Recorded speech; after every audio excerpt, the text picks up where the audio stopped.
Hello and welcome to another fun and exciting point of sale related video. This one is going to go very fast. Very time-like topic, staffing shortages, and this is going to contain multiple tips, ideas, and suggestions for beer, wine, and liquor retailers experiencing staffing shortages. So this is based on site visits with over 360 beer, wine, and liquor retailers across 9 states. Yes, that's on site in the store. Also based on multiple years of experience in retail management. So the idea here is we're going to throw up a list of suggestions. They're kind of broken down by different sections. Give you some ideas. Hopefully you can find 1, 2, 3, or 4 to pick out and try. I think the only jargon I throw out there is I tend to use FTE a lot. That means full-time equivalent. So basically one-time employee is equal to 1 FTE. And there's a good error. So 2 half-time employees would be 1 FTE. All right, let's dive in. So looking at the compensation side of things, here's some ideas. Bonus to employees for being on time and showing up for all shifts. Paying a competitive wage. Yes, that does vary by market.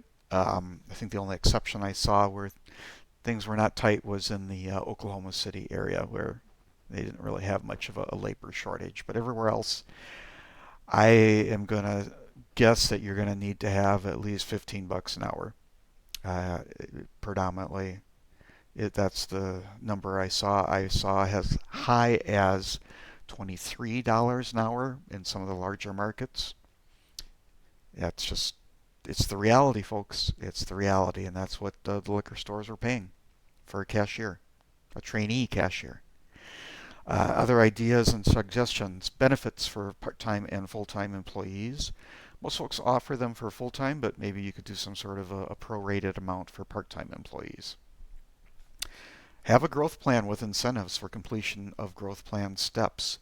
So basically they start as a trainee cashier, they complete the training course to be a cashier, and they get a $50 bonus. Then they go on to you know how you set up the different positions in your store and the career paths, but whether the next step is a supervisor, assistant manager, et cetera, have a growth plan and have incentives for completing that growth plan. But some debate, is it better to have a couple of full-time employees or predominantly part-time employees? And you're just going to have to think through that. Your FTE count is going to be the same in the end, but you're going to have some differences in the overall cost depending on what you do for benefits. But the flip side of that is if you're primarily full-time employees and one of them quits or is on extended leave for an illness, it has a major effect versus a part-time employee that maybe only affects a shorter shift or fewer days of the week. Throw out some random incentives for meeting team goals, outstanding work, positive customer reviews, gift cards, pizza lunches, cash. Have product, well, probably not. Well, that's up to you if you want to do product or not. Obviously, if they're underage, you're not going to do that. All right, and I say that because there are still quite a few states where you can be 19 or 20 and work in a liquor store. All right, offer higher pay rates for employees who don't need benefits. Please check with whoever does your health insurance and things like that to make sure that's acceptable in your locale. But, maybe if they don't need benefits because their spouse or significant other receives benefits, and maybe pay them a couple bucks more an hour. Yeah, again, these are just ideas. You don't have to use them, but they came from spending time in liquor stores. All right, now we're moving on to our smart thinking ideas, tips, and suggestions. Use a staffing service to pre-qualify applicants. Check with local schools for internship programs. That was a great one for me. Most colleges and universities, trade schools have some sort of need for the student to pick up so many credits in an internship. Doesn't and it could turn into a long-term employee as well. You never know. All right, does your job posting include unique positive reasons to work at your store? What do you offer that XYZ beer, wine, or liquor down the street doesn't offer to the staff? Are you empowering the employees? This actually is something I also did. I offloaded administrative tasks like employee scheduling. It does two things. One, it freed up some of my time, and it empowered that team member to have kind of accountability and some leadership within one specific area. Another good one, use a third-party bookkeeping service.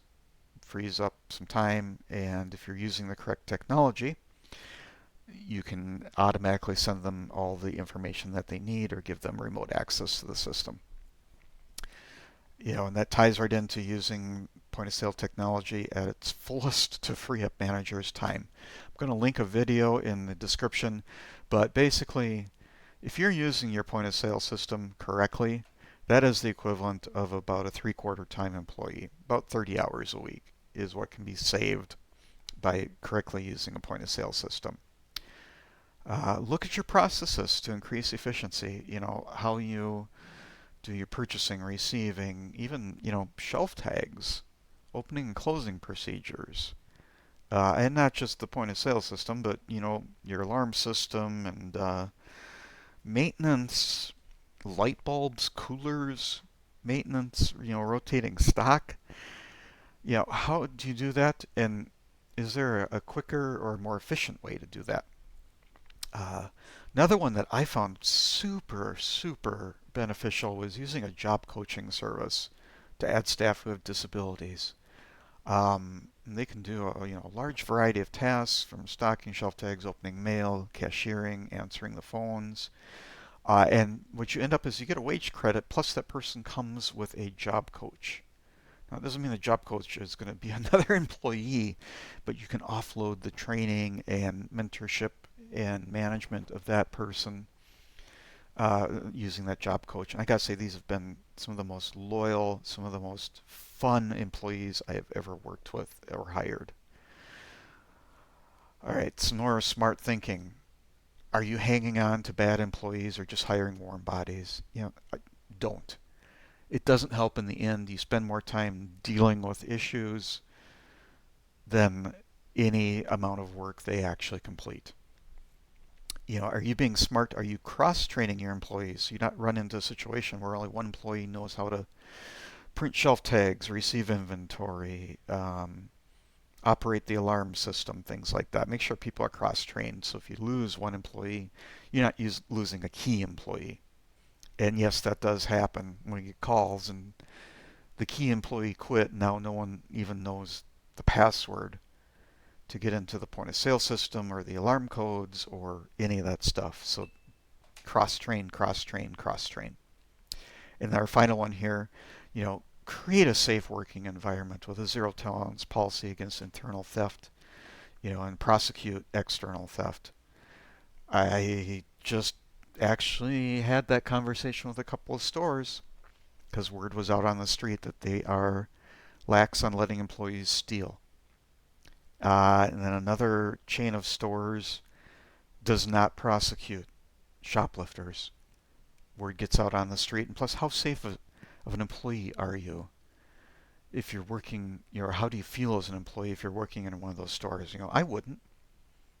You've lost prevention for a reason. And then just some common sense things for keeping employees safe.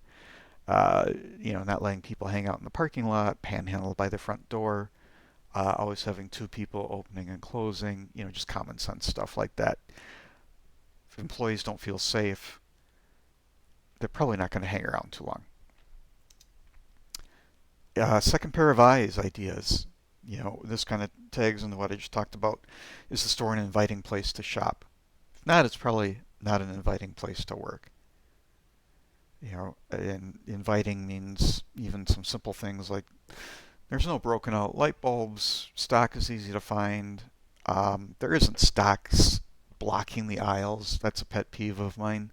Run into so many stores where they've got freight that's been received but it's just sitting in boxes blocking the aisles. How easy is that for the customer? And how friendly is that for the employee who then has to hear from the customer why they can't find their bottle of vodka or bourbon or any of that? I think that, that second pair of eyes is actually a pretty good idea. I know just from my experience, just spending a few hours in a liquor store, pretty easy to spot things as I'm shadowing and make some easy suggestions. And this is going to get kind of personal here, these last couple ones here, but I've seen it, and it has to be said how much of the staffing issues comes back to the store's leadership. In some cases, the work environment is why you can't retain staff, while the store down the street has no issue with staffing. I have seen and actually had to have the police escort bad managers out of the store because of their attitude, how they treated people. It's a reflection on your business. You may not see it depending on your level of time spent in the store, but don't let that happen. Don't let a bad owner or a bad manager cause staffing issues. Part ways with them. And if you're an owner, I guess you have to do some soul searching. If retail's not for you, maybe just strictly being an offsite owner or investor is the best option. Don't spend time in the store if retail ain't your thing.